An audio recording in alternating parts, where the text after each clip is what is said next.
शिक्षा के प्रति उनकी ललक और जी तोड़ मेहनत का ही परिणाम था कि बड़ौदा के शाहू महाराज जी ने उन्हें उच्च शिक्षा के लिए इंग्लैंड भेज दिया था। लंदन प्रवास के दौरान वे हर रोज लाइब्रेरी में जाया करते थे और घंटों पढ़ाई किया करते थे।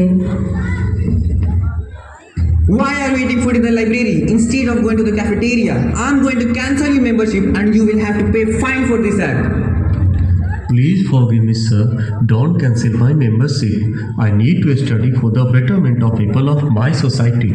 I don't have enough money to go to the cafeteria and have lunch. That's why I was eating here, sir. Please forgive me. I need to continue my study. Oh my goodness, you are there for such a great cause. Listen, brother, from today onwards you will not eat here in the library. Instead, you will come to the cafeteria.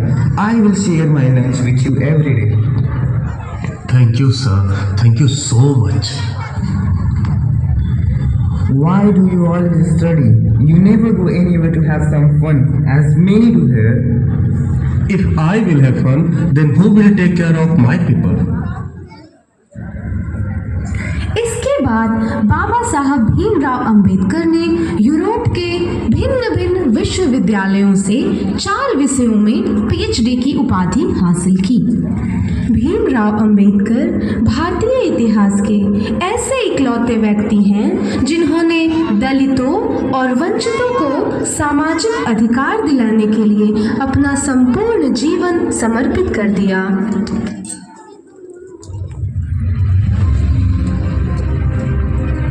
हम आदि से अंत तक भारतीय हैं।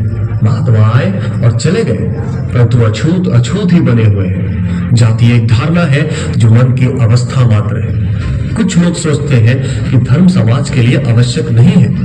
मैं यह दृष्टि नहीं रखता। मैं धर्म की नींव को समाज के जीवन और प्रथाओं के लिए आवश्यक मानता हूँ।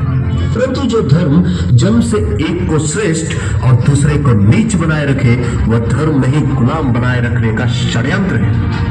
यदि हम एक संयुक्त एकीकृत आधुनिक भारत चाहते हैं तो सभी धर्मशास्त्रों की संप्रभुता का अंत होना चाहिए।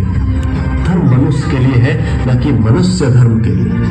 हमें अपने पैरों पर खड़ा होना है, अपने अधिकार के लिए लड़ना है। राजनीति में हिस्सा न लेने का सबसे बड़ा दंड यह है कि अयोग्य व्यक्ति आप पर शासन करने लगता है। मैं राजनीति में सुख भोगने नहीं, बल्कि अपने सभी दबे कुचले भाइयों को उनके अधिकार दिलाने आया हूँ। ज्ञान हर व्यक्ति के जीवन का आधार है। शिक्षा महिलाओं के लिए भी उतनी ही जरूरी है जितनी पुरुषों के लिए। मैं बहुत मुश्किल से इस कारवां को इस स्थिति तक लाया। यदि मेरे लोग, मेरे सेनापति इस कारवां को आगे नहीं ले जा सके तो पीछे भी मत जाने देना। बाबा साहब भीमराव अंबेडकर की जय! बाबा साहब भीमराव अंबेडकर की जय! मेरे नाम की जय जयकार करने से अच्छा है मेरे बताए हुए रास्ते पर चलें। धन्यवाद। तालियों में कमी न बतलाइए, तालियां बजाते रहिए इन बच्चों के लिए।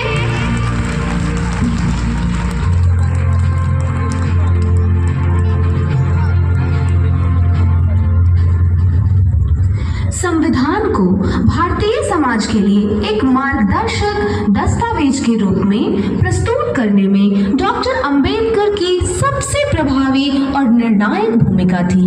26 नवंबर 1949 को संविधान सभा ने संविधान के उस प्रारूप को स्वीकार किया जिसे भीमराव अंबेडकर की अध्यक्षता में ड्राफ्टिंग कमेटी ने तैयार किया था। इसी रूप में संविधान 26 जनवरी 1950 को लागू हुआ और भारत एक रिपब्लिक बना।